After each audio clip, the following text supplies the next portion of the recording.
Hey, salut à tous! Aujourd'hui on se retrouve pour une nouvelle vidéo qui sera un petit peu différente finalement de celle que j'avais prévu de vous faire à l'origine. Tout simplement parce que j'ai monté en fait les vidéos que vous avez déjà vues très récemment là et je me suis aperçue que finalement il y a certains sujets sur lesquels je suis restée un peu trop superficielle par rapport à ce que j'aurais voulu. Et donc, j'ai tout simplement envie d'approfondir certaines choses et de revenir sur certains points que j'ai pu dire.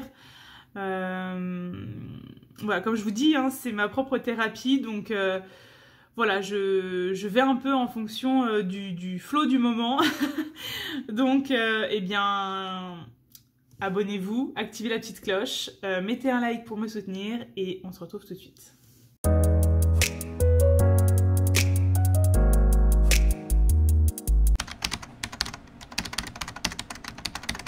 Alors, un des points sur lesquels j'aimerais revenir, c'est mon manque d'objectivité. En fait, je me rends compte en m'écoutant que oui, c'est vrai que très jeune, je me suis toujours vue énorme, en fait.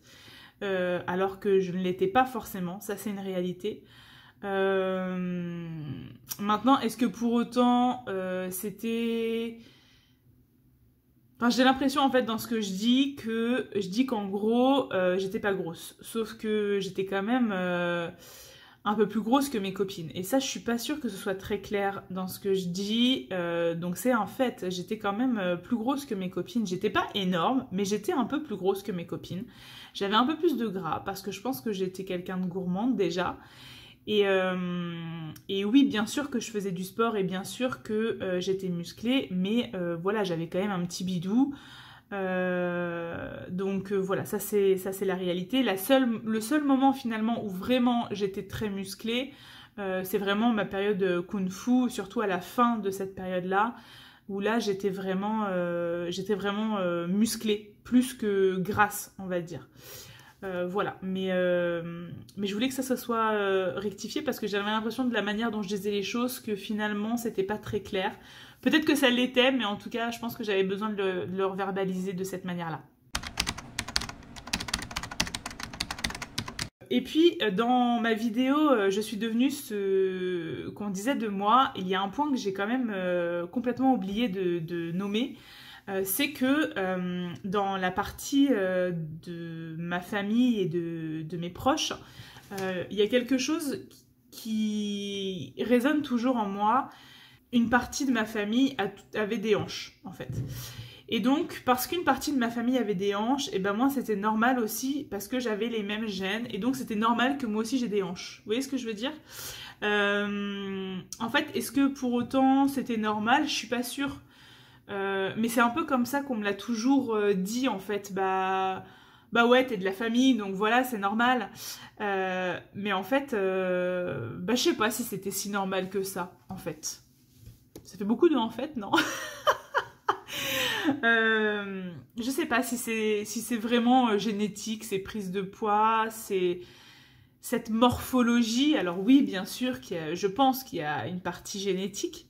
Enfin, j'ai une morphologie assez de base épaisse. On m'a toujours dit, voilà, t'as des gros os. Oui, j'ai des gros os, parce que là, on touche. Là j'ai mes os, là, directement, de chaque côté. Ici, quand je touche, j'ai mes os. J'ai une partie de grassouillis, là. Mais sinon, oui, j'ai mes os. Bah oui, j'ai des gros os. Ça, c'est pareil. Du coup, t'es plus grosse parce que tu as des gros os. Et donc, ça pèse plus lourd. Est-ce que vraiment, ça, c'est une réalité? Sincèrement, j'en sais rien. Mais ça fait partie des choses qu'on m'a toujours dit et que je pense qu'il y a une part de moi qui a toujours cru en fait que du coup c'était normal que je sois grosse parce que j'avais des gros os, parce que je faisais partie de la famille et que dans la famille on était gros ou qu'on avait eu des problèmes d'obésité ou qu'on avait des larges hanches. Voilà. C'est quelque chose qui, sans le vouloir, je pense, a toujours pesé sur moi et dont j'aimerais me libérer aujourd'hui parce que je veux pas que ça ait un impact en fait sur qui je suis actuellement.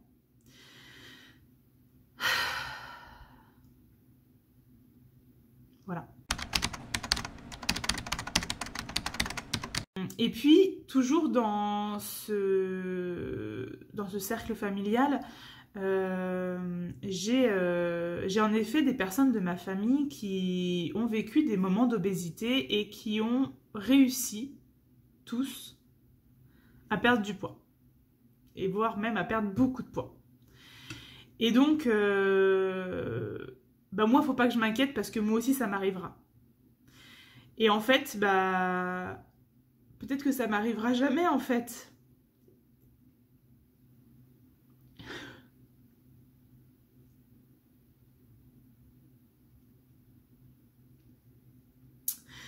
Je suis désolée, je voulais pas pleurer pendant cette vidéo, mais bon. C'est comme en thérapie, hein, voilà. Il y a des moments, il faut que ça sorte. Je suis désolée, je veux absolument pas me faire plaindre, hein. Encore une fois, c'est vraiment juste pour vous partager mon parcours, tout simplement.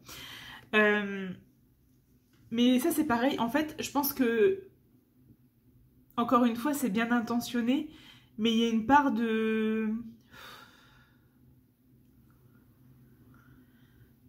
Il y a une part lourde dans tout ça parce qu'en fait, si j'y arrive pas, c'est que moi j'ai un problème.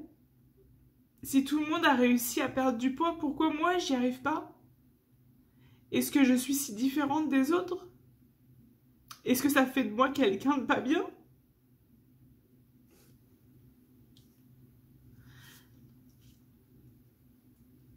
Je suis contente pour toutes ces personnes qui ont réussi à perdre du poids alors qu'elles ont été obèses ou en surpoids. Mais peut-être que c'est pas mon chemin. Peut-être que c'est pas ce que je dois vivre dans cette vie-là. Et peut-être que si. Peut-être que finalement, j'arriverai moi aussi à perdre du poids. Mais en fait, j'ai pas envie que ce soit... Je veux pas que ce soit une pression supplémentaire, en fait. Je pense qu'on a assez de... On a déjà la pression de la société, la pression de la santé, la pression du regard des gens, etc. Et je veux pas, en fait, me rajouter cette pression-là. J'en veux pas du tout, hein, aux personnes qui ont pu dire ce type de paroles, parce qu'en fait, encore une fois, c'est absolument pas mal intentionné de base. Mais, en fait, c'est plutôt pour m'encourager à l'origine. Mais en fait, je crois que c'est devenu un poids et une pression supplémentaire sur mes épaules. Alors que je n'en veux plus. Un autre point aussi que je voulais aborder avec vous, c'est que vous devez savoir que à chaque palier, quand j'ai pris du poids, je m'étais fait des promesses que en fait j'ai pas réussi à respecter.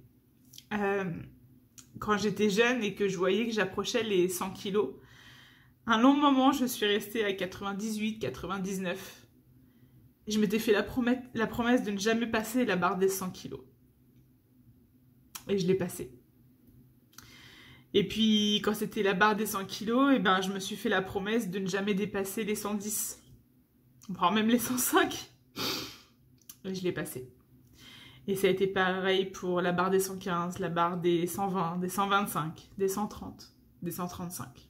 Parce que je suis montée en fait jusqu'à 137 kilos. La réalité, c'est celle-là. Je suis montée à 137 kilos, j'en ai donc perdu un petit peu puisque actuellement je suis à 134. Enfin actuellement, on est le 15 mars à l'heure actuelle où je vous filme la vidéo. Je sais qu'elle sortira beaucoup plus tard cette vidéo, mais actuellement on est le 15 mars et au 15 mars je suis à 134 kilos. Et donc à chaque fois, c'est pour ça que j'ai vécu toutes ces prises de poids comme des échecs parce que je m'étais fait des promesses que je n'ai pas su tenir. Donc je me suis moi-même déçue en fait. Voilà.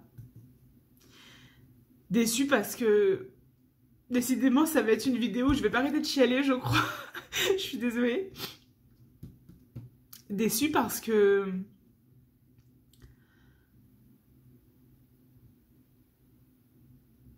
cette prise de poids, oui, bien sûr qu'il y a une part de psychologique vis-à-vis de tout ce que l'on a pu me dire, de tout ce que j'ai pu entendre, de tout ce que j'ai pu vivre. Mais la réalité, c'est aussi que je suis hyper gourmande, que j'adore manger, que mes troubles du comportement alimentaire ont fait que j'ai fait de grandes crises, en fait. De grandes crises où je mangeais tout et n'importe quoi,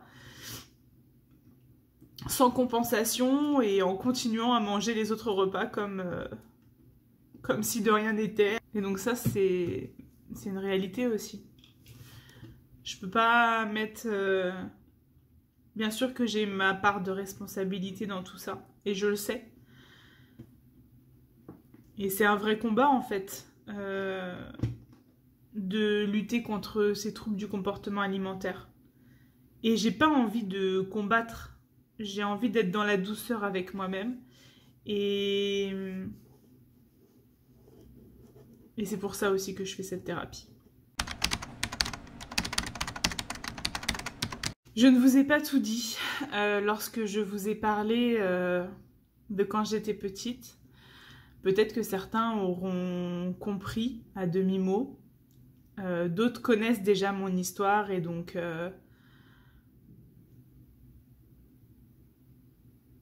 sauront déjà de quoi je vais vous parler maintenant. Mais je sens que j'ai besoin d'aller plus loin que seulement de vous parler de ce chantage de nourriture dont il était question quand j'étais jeune.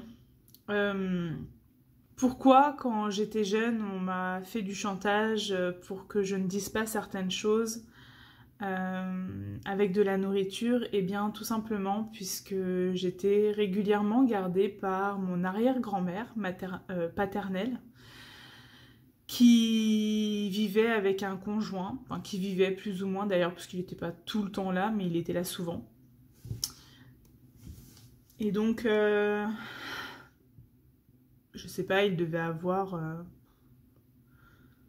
plus de 60 ans, peut-être même plus de 70, j'en sais rien.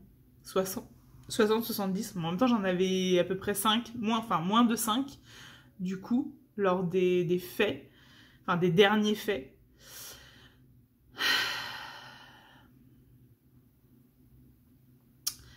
Et en fait, cette personne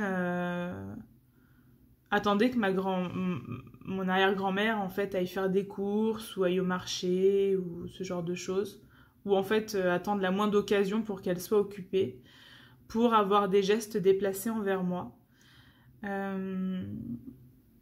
pour toucher l'enfant que j'étais au niveau de mes parties intimes.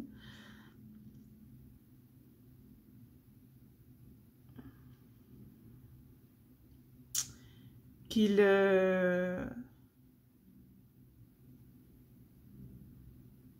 me dise des choses à l'oreille comme quoi j'appréciais ce qu'il faisait et que je puisse confirmer.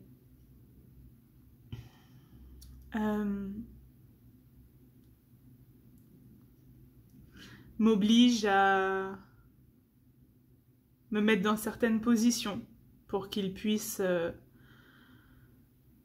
assouvir certains désirs.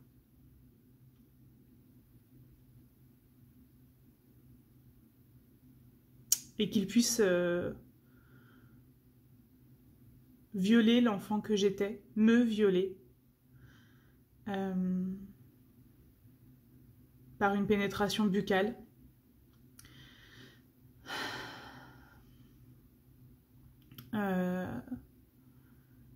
Et l'enfant que j'étais savait bien qu'il y avait quelque chose qui n'était pas normal,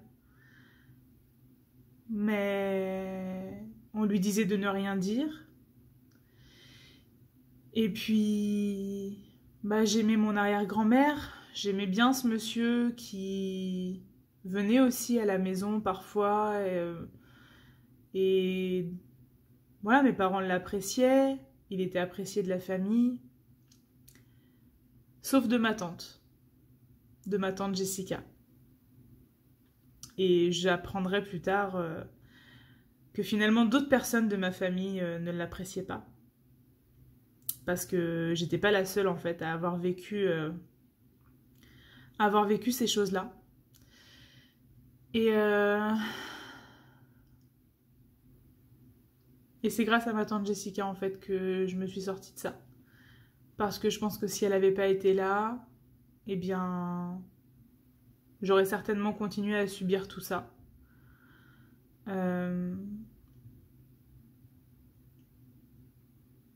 Mais en fait, Jessica avait 50 plus que moi, donc on jouait régulièrement ensemble quand j'allais chez mes grands-parents. Et c'est elle, en fait, qui m'a demandé si j'aimais bien cette personne. Il s'appelait Roger, il est mort actuellement. Et non, en fait, non, je ne l'aimais pas. Je ne l'aimais plus, en fait, depuis cette dernière fois où il m'avait violée.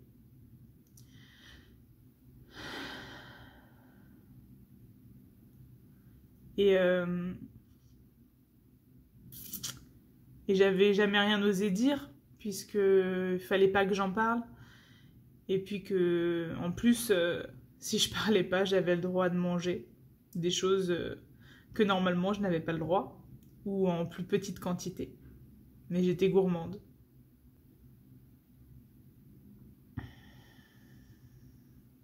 Ou peut-être que tout simplement je mangeais pour ne rien dire. Si j'avais quelque chose dans la bouche, je ne pouvais tout simplement rien dire.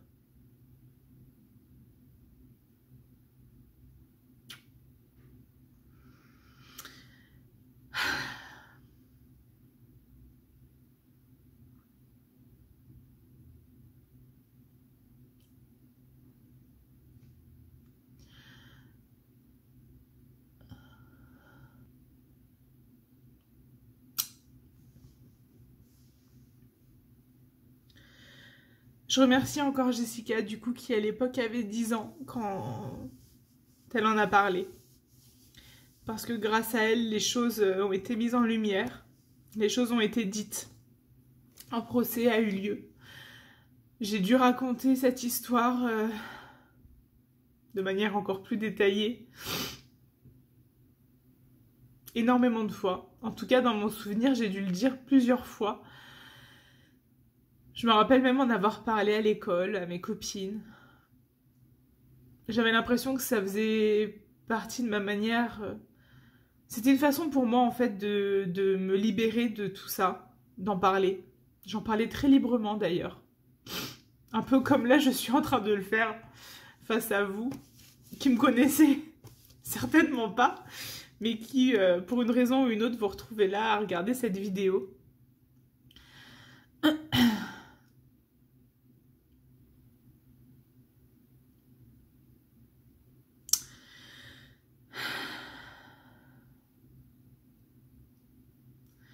Donc voilà, j'ai appris à manger pour taire mes émotions et ne pas dire les choses. Parce que quand je mange, eh bien,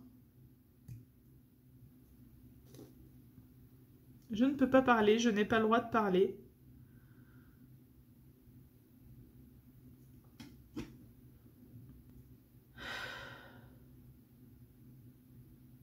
Et vous devez également savoir que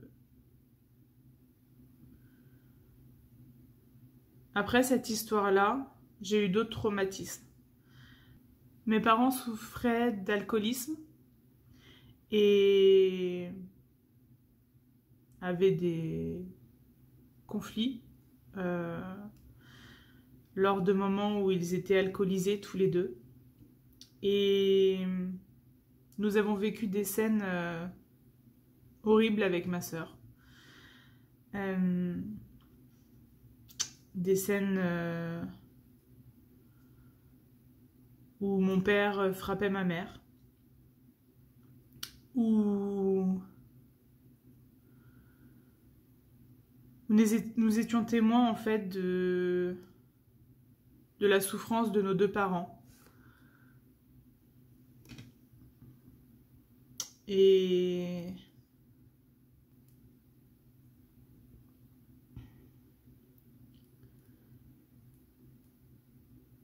je pense que inconsciemment, tous ces traumatismes en fait ont fait que mon corps a eu besoin de se protéger des autres, de la souffrance, de mettre une carapace.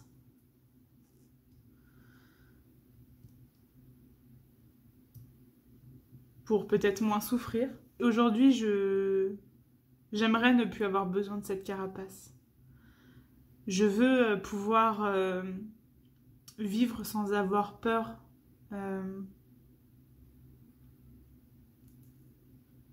Peur des autres, peur de mes émotions, peur des émotions des autres, peur de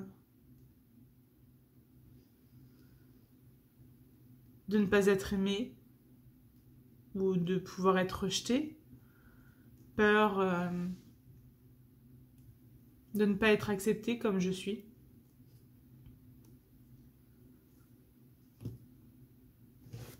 J'aimerais me libérer de tout ça, vraiment.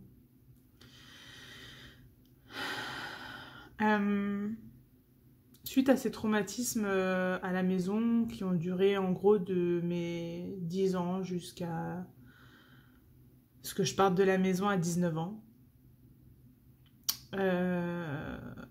je me suis mis en couple avec mon premier conjoint.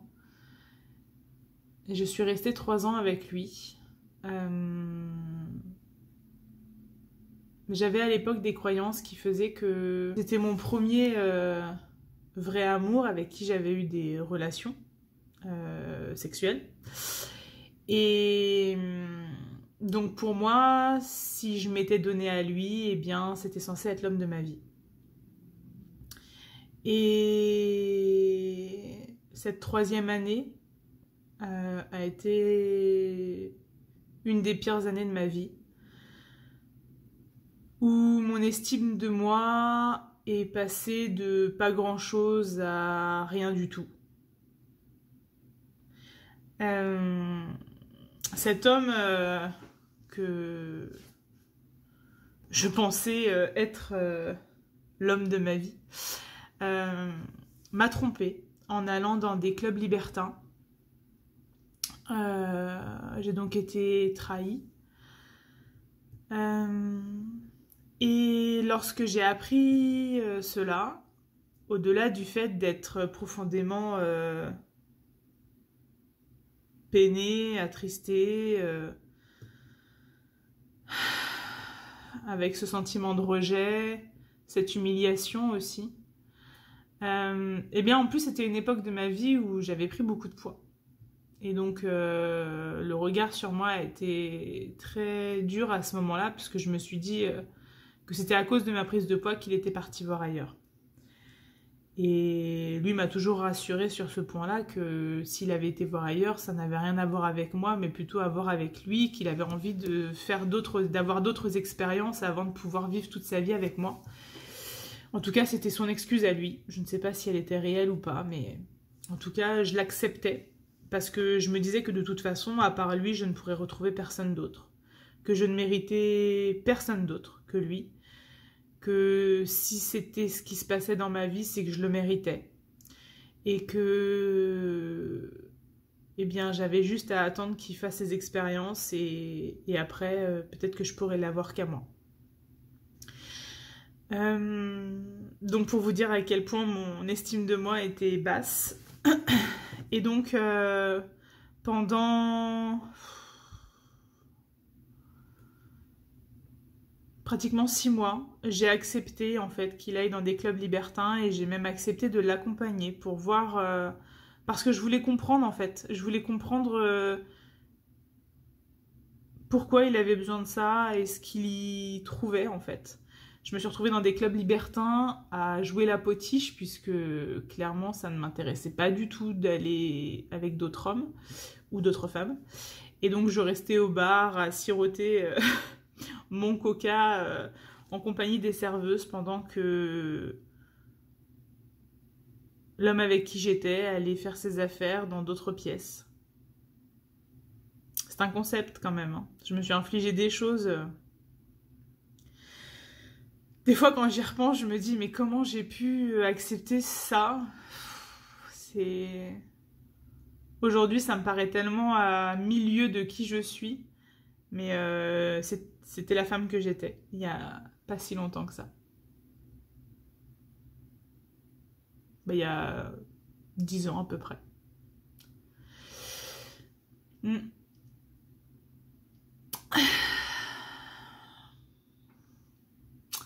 Donc voilà, j'ai accepté ça pendant quelques mois.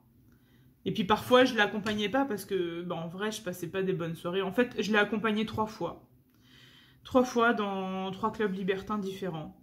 Mais à chaque fois, je passais la même soirée, horrible, désagréable, humiliante.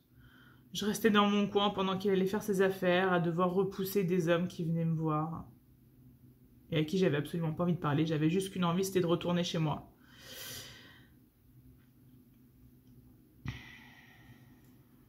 Et...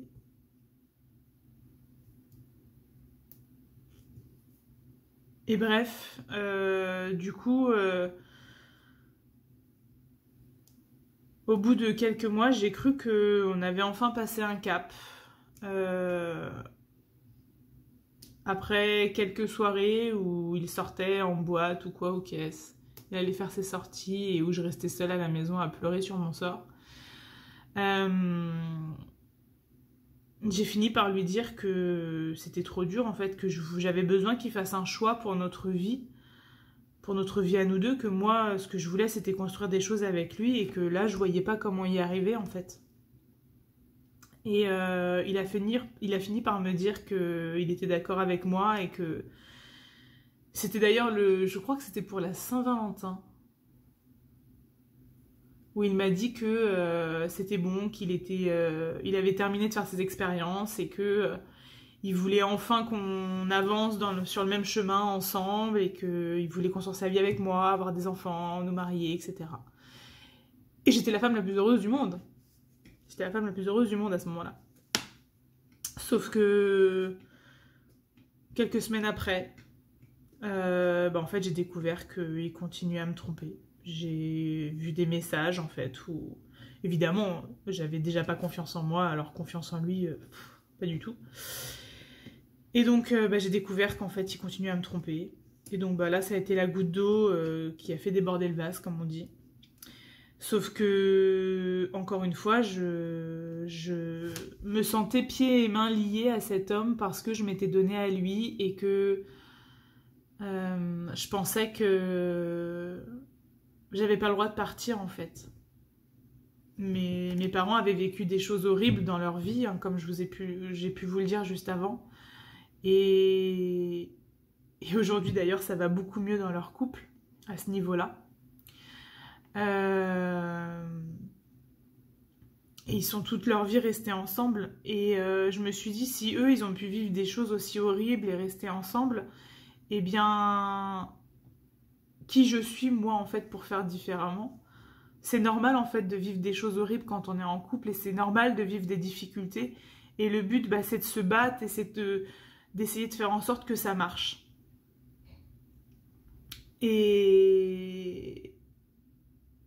Et puis j'en ai parlé à des amis qui m'ont dit mais là ça va trop loin en fait, ça va trop loin. Et qu'est-ce qui te manque en fait pour pouvoir partir quoi? Qu'est-ce qui te manque pour passer le pas? Tu vois bien que t'es pas heureuse, tu vois bien que tu vois pas d'issue favorable à votre histoire. Et en fait ce qui m'est venu en tête c'était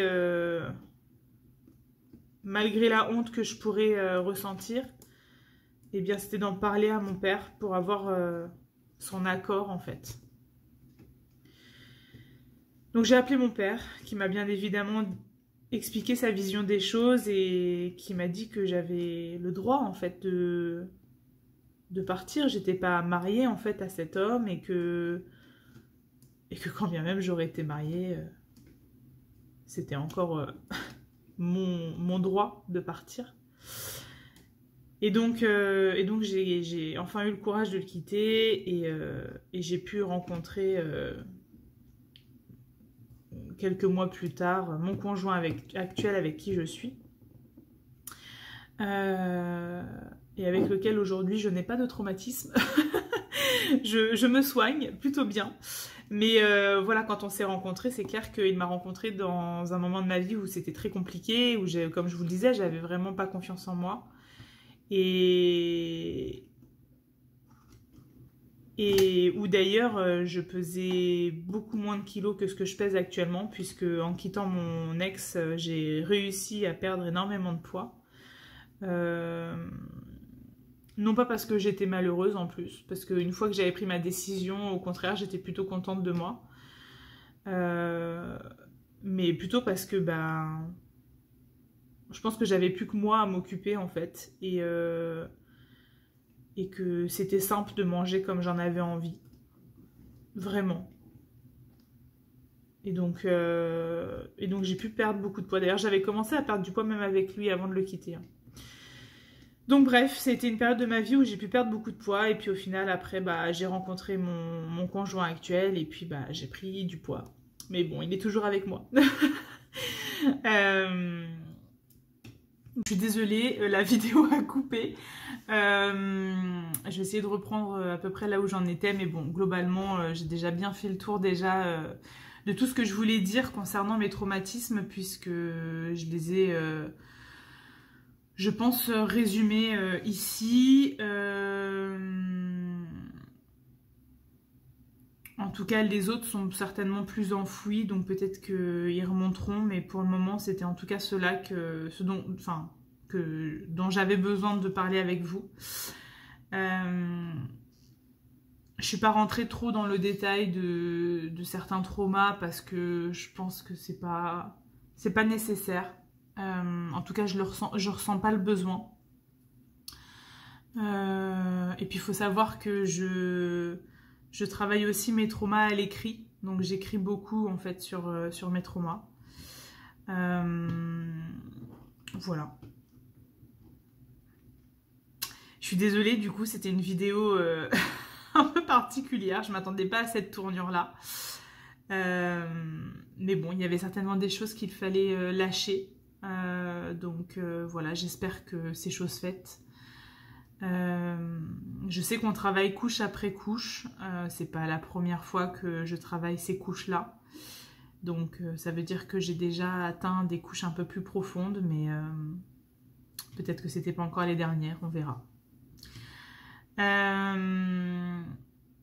Je vais arrêter la vidéo ici. Je vous remercie pour votre écoute, pour votre suivi, pour votre soutien aussi, avec vos likes, avec vos commentaires, que ce soit en privé ou sous les vidéos, même par mail. Donc je vous remercie de votre soutien et j'espère que par mon témoignage, je peux peut-être ouvrir les yeux à certains ou peut-être aider et accompagner d'autres personnes. Si vous voulez échanger sur certains points, n'hésitez pas à le faire. Je suis complètement ouverte à la discussion. Et voilà, je vais arrêter cette vidéo ici. Je vous souhaite une bonne journée. Prenez soin de vous. Et je vous dis à plus tard dans une nouvelle vidéo. Bye bye.